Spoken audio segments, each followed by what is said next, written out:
students. Today we have to start chapter first, that is relation and function in your textbooks element of mathematics. So student, let us start it. Relation and function.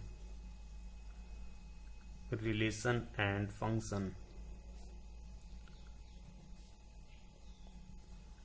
बहुत ही important chapter है student. ये एक theoretical chapter है तो थोड़ा आपको समझने में परेशानी हो सकती है इसमें, तो आप ध्यान से समझें इसको।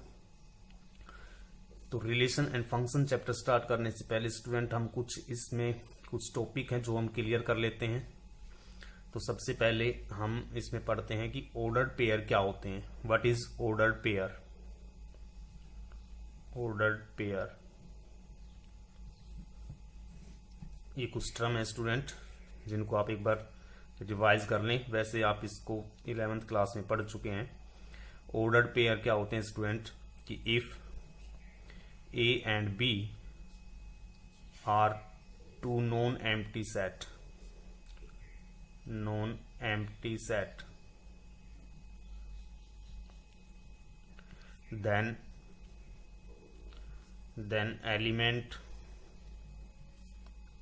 element is the form of AB is called a ordered pair, called an ordered pair, right student? AB it means जो A है, जो फर्स्ट एलिमेंट है वो सेट A से बिलोंग करेगा, एंड जो सेकंड एलिमेंट है वो सेट B से बिलोंग करेगा स्टूडेंट, राइट? और इसको हम इस प्रकार से डिनोट करते हैं, लिखते हैं AB। तो स्टूडेंट जनरली जो AB है वो इक्वल नहीं होता है BA के, राइट? ये इक्वल नहीं होता है स्टूडेंट। इसके बाद अगर ये इक्वल भी होता है, अगर कोई ऑर्डर्ड पेयर ऐसे इक्वल है तो student it means if only when the ordered pairs are equal, if A is equal to C and B is equal to D, right? then आता है स्टूडेंट आपकी नेक्स्ट टर्म की Cartesian product. Cartesian product student Cartesian product क्या होती है कि let A and B are two non empty set, कोई भी नॉन एम्प्टी सेट लेते हैं और ए के अंदर हम सेट ले लेते हैं 1 2 3 एलिमेंट लेते हैं 1 2 3, और सेट बी के अंदर हम कोई भी एलिमेंट रख लेते हैं लेट एक्स वाई। तो स्टूडेंट ए क्रॉस बी क्या हुआ हमारा 1 की x से मल्टीप्लाई करेंगे 1x 1y, similarly 2x 2y और 3x 3y। तो स्टूडेंट ये क्या हुआ हमारा Cartesian product of two set. Then उसके बाद आती है स्टूडेंट रिलेशन की। अगर हम कार्टेशियन प्रोडक्ट की बात करें कि number of element in A Cartesian product क्या होगा student? Number of element in A Cartesian product equal to number of element in set A cross number of element in set B. अब यहाँ पे देखो number of element in set A के अंदर 3 element है और सेट बी के अंदर 2 एलिमेंट है, तो ए क्रॉस बी के अंदर 3 × 2 यानी 6 एलिमेंट होने चाहिए स्टूडेंट। तो यहाँ पे 6 एलिमेंट है आपके पास, राइट? तो इस तरह से हम किसी भी सेट की जो कार्टेशियन प्रोडक्ट है उनका हम कितने एलिमेंट है, number of element find out कर सकते हैं। तो राइट नेक्स्ट आता है आपका रिलेशन। अब हम अपने टॉपिक पे आते हैं रिलेशन। स्टूडेंट ये भी आप 11th क्लास में पढ़ चुके हैं कि रिलेशन क्या होती है। If A and B are two non-empty set,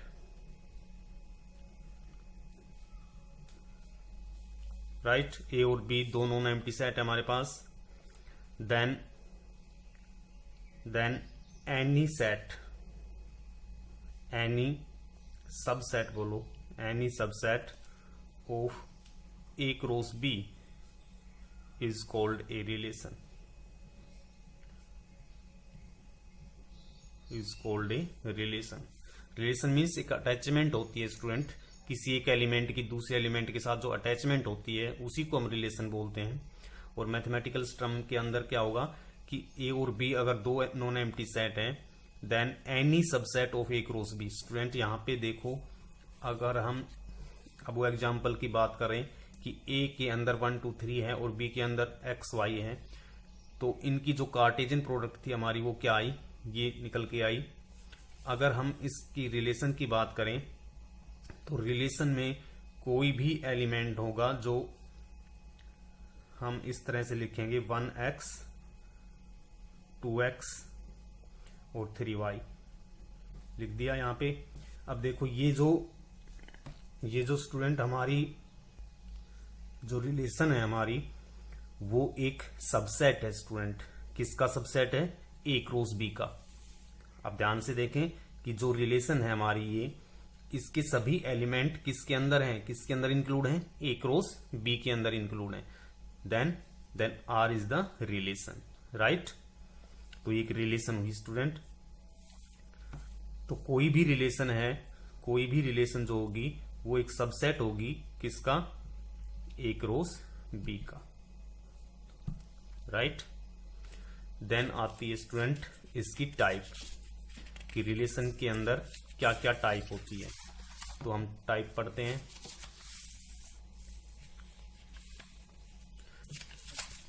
types of relation. Types of relation के अंदर स्टूडेंट हम सबसे पहले पढ़ेंगे identity relation. Identity relation, identity relation क्या होती है स्टूडेंट? ये आइडेंटिटी रिलेशन, आइडेंटिटी रिलेशन के अंदर कोई भी सेट है, the relation R on set A is identity relation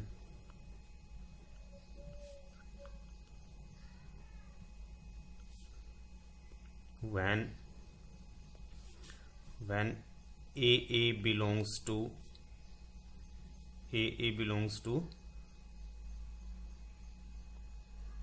relation के अंदर क्या होना चाहिए स्टूडेंट? सॉरी, आर जो रिलेशन हुई वो क्या हुई? A, right. जो ए है वो सेट ए से ही बिलोंग करेगा स्टूडेंट। मतलब every element is related to itself only, right. केवल अपने साथ ही रिलेटेड होगा। ए के अंदर मान लो कोई एग्जांपल ले हम, यहाँ पे ए कोई सेट है 1 2 3, then R is equal to 1 1 2 2 3 3, right. ये हमारी क्या हो गई? ये हमारी हो गई एक आइडेंटिटी रिलेशन। देन उसके बाद आता है student universal relation. Universal relation,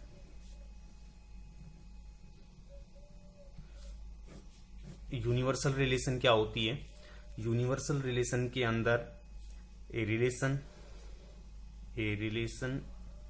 is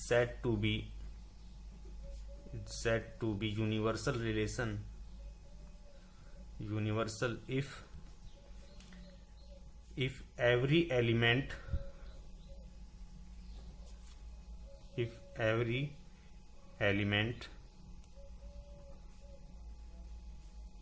on set A is related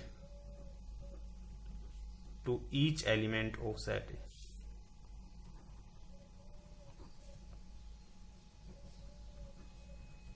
right। It means जो रिलेशन यूनिवर्सल रिलेशन होती है वो क्या होती है, कार्टेशियन प्रोडक्ट ही होती है स्टूडेंट। एक तरह से जो रिलेशन होगी वो, अगर ए सेट के ऊपर हम कोई यूनिवर्सल रिलेशन लिखें तो वो क्या होगी, ए क्रॉस ए, राइट। समझ रहे हो ना, जैसे हमने सेट ए में क्या लिखा था 1 2 3 और सेट पी के अंदर क्या लिखा था एक्स वाई। तो ए का जो हर एलिमेंट है ए क्रॉस ए, यहाँ पे ए हमने बीच जो सेट है वो भी ए ही ले लिया है, तो इसका मतलब ए क्रॉस बी जो है होगी वो क्या होगी, एक यूनिवर्सल रिलेशन होगी स्टूडेंट। तो यहाँ पे every element of A is related to each element of B. तो स्टूडेंट यहाँ पे 1x 1y 2x 2y 3x 3y, ये क्या हुई हमारी यूनिवर्सल रिलेशन हुई स्टूडेंट।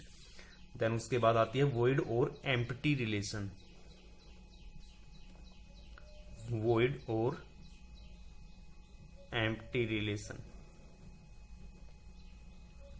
क्या होती है स्टूडेंट, ये सभी को पता है। एम्प्टी रिलेशन का मतलब कि कोई रिलेशन के अंदर कोई एलिमेंट ही ना हो, दैट इज 5, राइट।